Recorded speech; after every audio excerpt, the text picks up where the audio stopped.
This is part 3 of our series on Machiavelli, Discourses on Levy.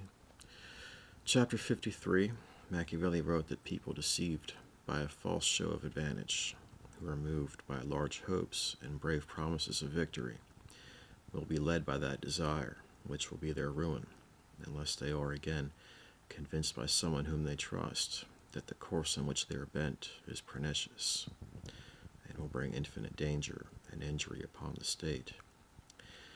It often happens that from having been deceived before, either by men or by events, that there is no one in whom the people trust, and their ruin is inevitable.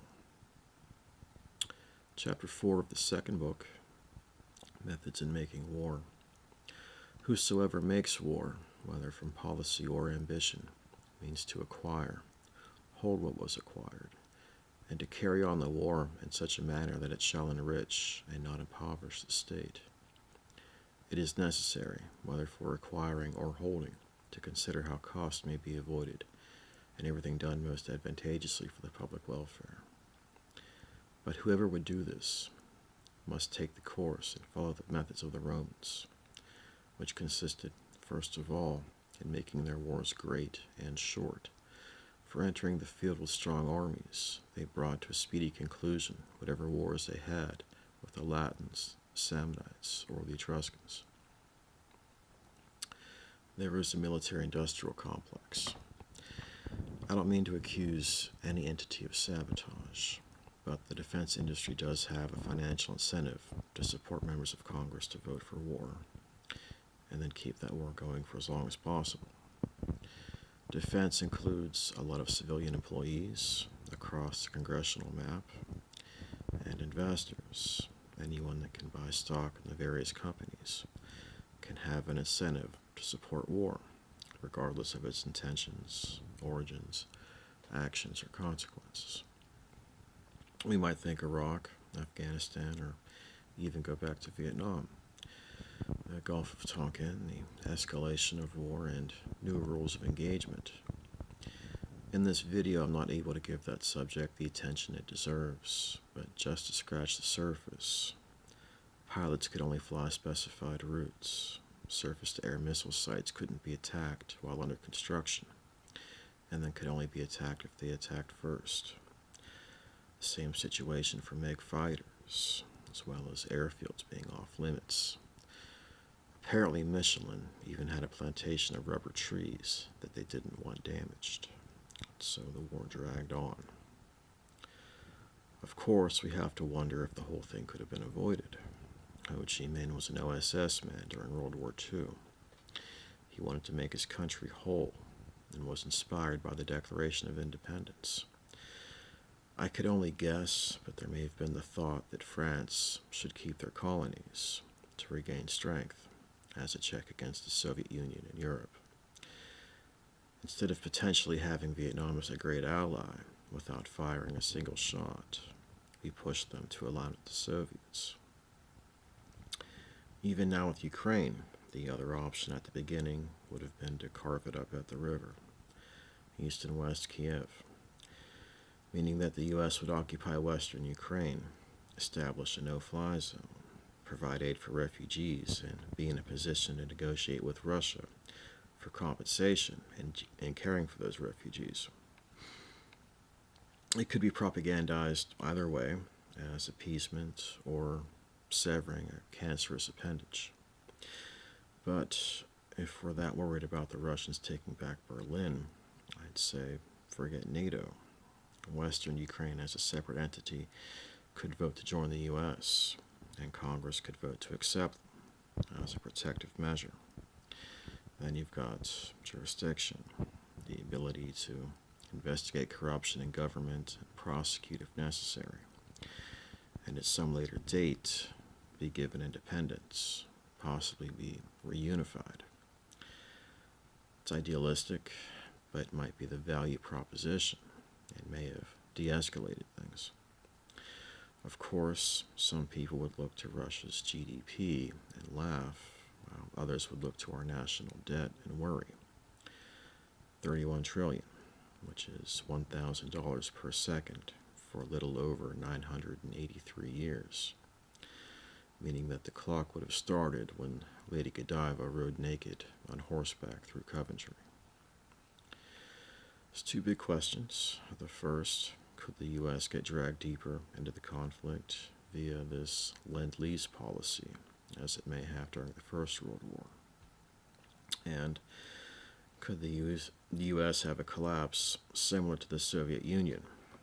If the answer is yes to either of those questions, interesting times are ahead.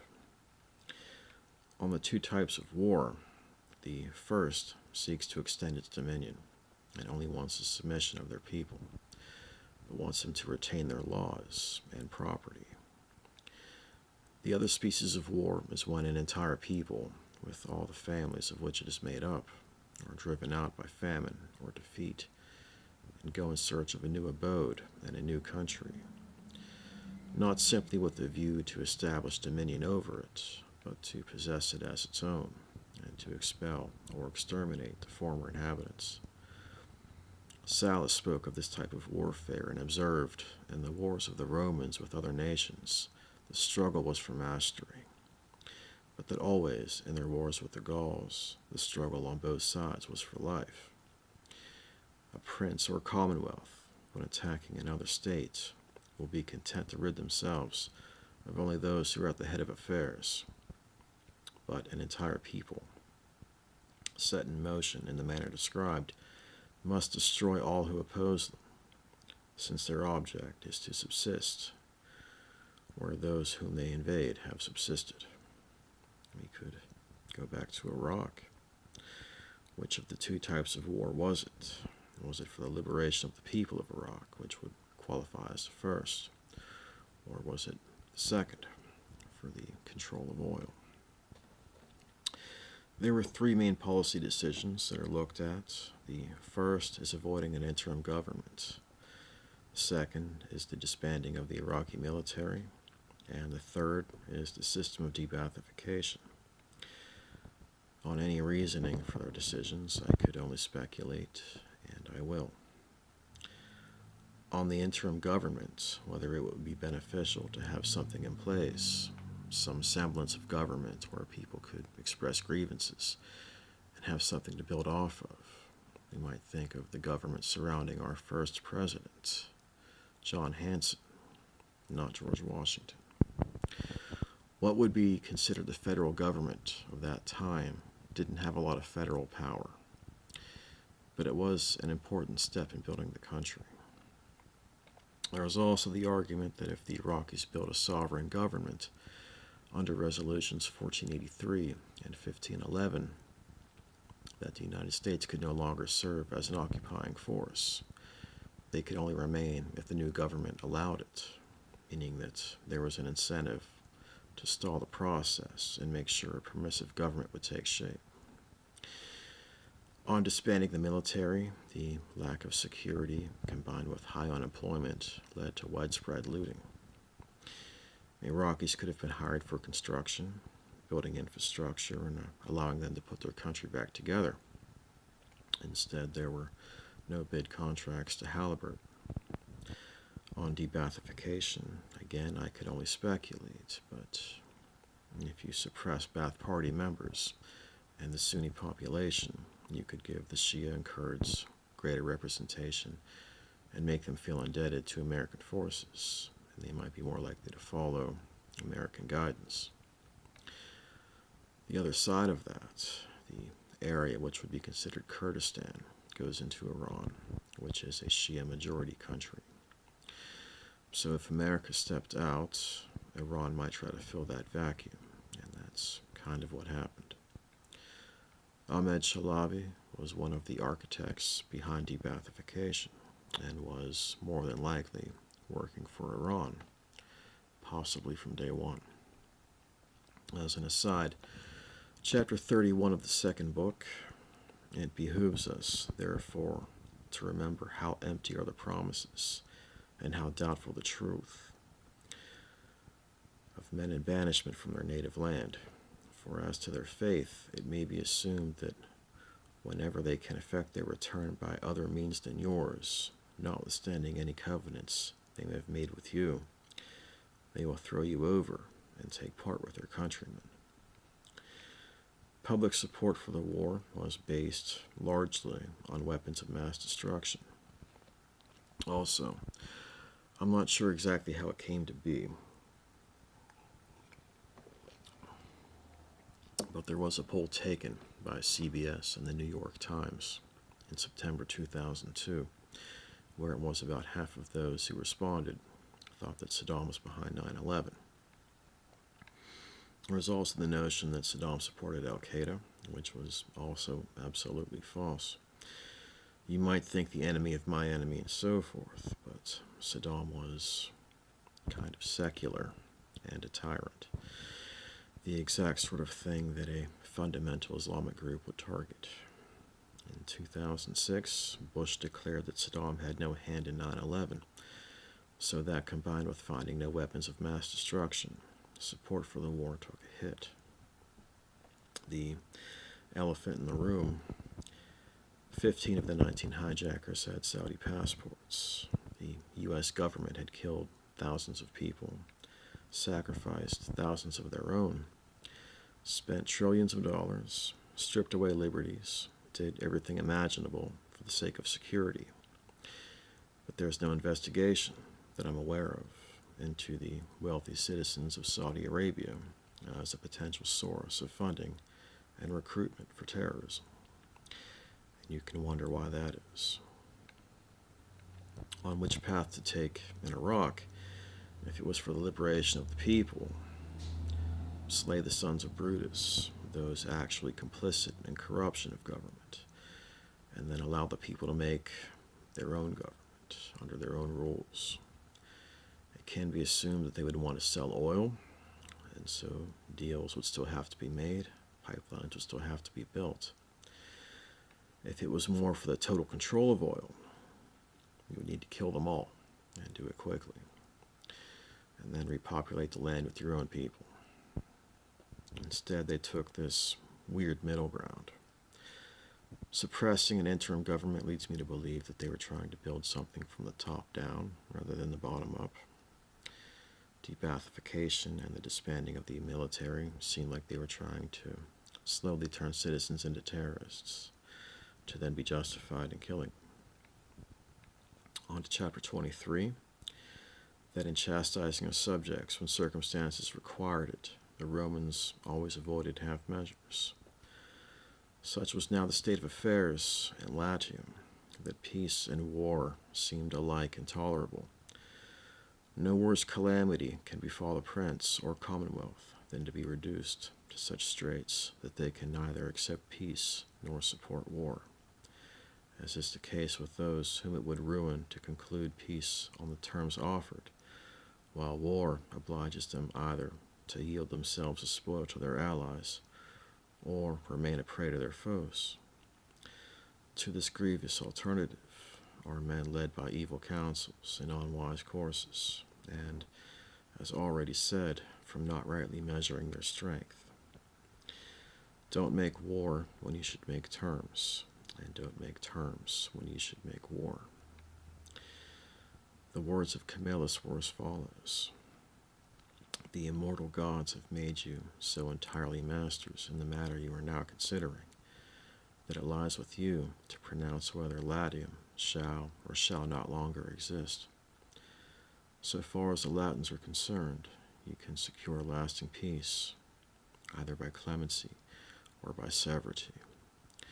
Would you deal harshly with those whom you have conquered, and who have given themselves into your hands, you can blot out the whole Latin nation. Would you, after the fashion of our ancestors, increase the strength of Rome by admitting the vanquished to the rights of citizenship? Here you have opportunity to do so, and with the greatest glory to yourselves. That, assuredly, is the strongest government which they enjoy and who obey it. Now then, is your time, while the minds of all are bent on what is about to happen, to obtain an ascendancy over them, either by punishment or by benefits. Upon this motion, the Senate resolved, in accordance with the advice given by the council, to take the case of each city separately and either destroy utterly or else treat with tenderness all the more important of the Latin tones. To those cities they dealt with leniently. They granted exemptions and privileges, conferring upon them the rights of citizenship, and securing their welfare in every particular. The others they razed to the ground, and planted colonies in their room, either removed the inhabitants to Rome, or so scattered and dispersed them that neither by arms nor by counsels was it ever again in their power to inflict hurt. For, as I have said already, the Romans never, in matters of moment, resorted to half measures. Chapter 25. That he who attacks a city and that divided against itself must not think to get possession of it through its divisions. Violent dissensions broke out in Rome between the commons and the nobles. It appeared to the Veientines and Etruscans that this was the time to attack. Accordingly, they assembled an army and invaded the territories of Rome, which then became reconciled through battle. Rome united against them. Had the Veientines been wise, the more divided they saw Rome to be, the more they should have sought to avoid war with her, and endeavored to gain an advantage over her by peaceful arts. The best way to do so in a divided city lies in gaining the confidence of both factions, and in mediating between them as arbiter, so long as they do not come to blows. But when they resort to open violence, then to render some tardy aid to the weaker side, so as to plunge them deeper in hostilities, wherein both may exhaust their forces without being led by your putting forth an excess of strength to suspect you of a desire to ruin them and remain their master. Where this is well managed, it will almost always happen that you succeed in effecting the object you propose to yourself. Chapter 27. How a divided city may be reunited, and how it is a false opinion that to hold cities in subjection they must be kept divided. From the example of the Roman consuls who reconciled the citizens of our day, we are taught the method whereby the feuds of a divided city may be composed, namely by putting the ringleaders of the disturbances to death, and that no other remedy should be used. Alternately, those ringleaders could be banished, or the citizens could be bound to live at peace with one another. Of these three ways, the last is the most hurtful, the most uncertain, and the least effectual, because when much blood has been shed, or other like outrage done, it cannot be that a peace imposed on compulsion should endure between those who are every day brought face to face with one another. A fresh cause of contention may at any moment result from their meeting. It will be impossible for them to refrain from mutual injury. There can be no question, however, that the first of the methods would have been the surest, but because extreme measures have in them an element of greatness and nobility, a weak republic, so far from knowing how to use this first method, can with difficulty be brought to employ even the second. Trying to hold subject cities by keeping them divided is futile. It is impossible for the ruling power, whether prince or republic, to be friends with both factions. For wherever there is division, it is human nature to take a side and to favor one party more than another. But if one party in a subject city be unfriendly to you, the consequence will be that you will lose that city so soon as you are involved in war, since it is impossible for you to hold a city where you have enemies both within and without. Should the ruling power be a republic, there is nothing so likely to corrupt its citizens and sow dissension among them as having to control a divided city. For as each faction in that city will seek support and endeavor to make friends in a variety of corrupt ways, two very serious evils will result. First, that the governed city will never be content with its governors, since there can be no good government, where you often change its form by adapting to the humors of one party or another. Second, that the factious spirit of the subject city is certain to infect your own republic.